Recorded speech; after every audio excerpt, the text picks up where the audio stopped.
Hi friends, నేను మీ Usha. Welcome back to Usha flavours.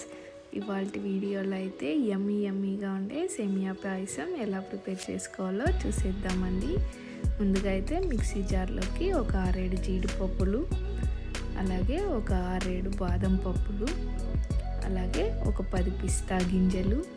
ఇప్పుడు వీటితో పాటు ఫ్లేవర్ కోసం అయితే ఒక 3 ఇలాచీ కూడా యాడ్ చేసి వీటన్నింటినీ ఒక ఫైన్ పౌడర్ లాగా అయితే గ్రైండ్ చేసి పక్కన పెట్టుకుందామండి. ఇప్పుడు స్టవ్ అయితే ఆన్ చేసి ప్యాన్ పెట్టుకొని అందులోకి ఒక 2 టేబుల్ స్పూన్ వరకు గీ అయితే యాడ్ చేసుకున్నాను. యాడ్ చేసి గీ అనేది అంతా మెల్ట్ అయ్యాక ఇప్పుడు ఇందులోకి ఒక గుప్పెడి జీడిపప్పు అయితే యాడ్ చేసి మీడియం ఫ్లేమ్లో అవి మంచిగా రోస్ట్ చేసుకోవాలండి.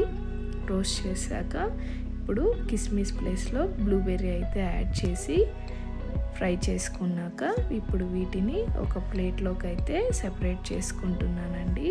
ఇప్పుడు సేమ్ గీలోకి ఒక కప్ ప్లెయిన్ సేమియా అయితే యాడ్ చేసి మీడియం ఫ్లేమ్లోనే బ్రౌన్ కలర్ వచ్చే వరకు అయితే ఫ్రై చేసుకోవాలండి. ఇలా బ్రౌన్గా టర్న్ అయ్యాక ఇప్పుడు ఒక 1/2 లీటర్ కాచిపెట్టుకున్న పాలనైతే ఇందులోకి యాడ్ చేసుకుంటున్నాను. ఇలా యాడ్ చేశాక ఆ పాలు సేమియా రెండు మిక్స్ అయ్యేలాగా మంచిగా కలుపుకోవాలండి. ఇలా కలుపుకున్నాక ఇప్పుడు హై ఫ్లేమ్లో ఇవి ఉడికించుకోవాలండి. ఇప్పుడు సేమియా వేసిన కప్పుతోనే ఒక కప్ షుగర్ అయితే యాడ్ చేసుకుంటున్నాను.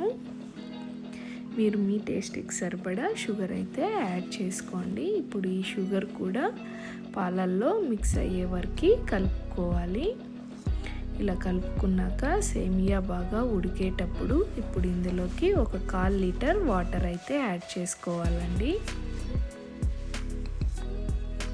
ఇలా వాటర్ యాడ్ చేశాక మంచిగా బాయిల్ చేసుకోవాలండి. ఇప్పుడు పక్కన కొట్టి పెట్టుకున్న పౌడర్ని అయితే ఇందులోకి యాడ్ చేసుకుంటున్నాను.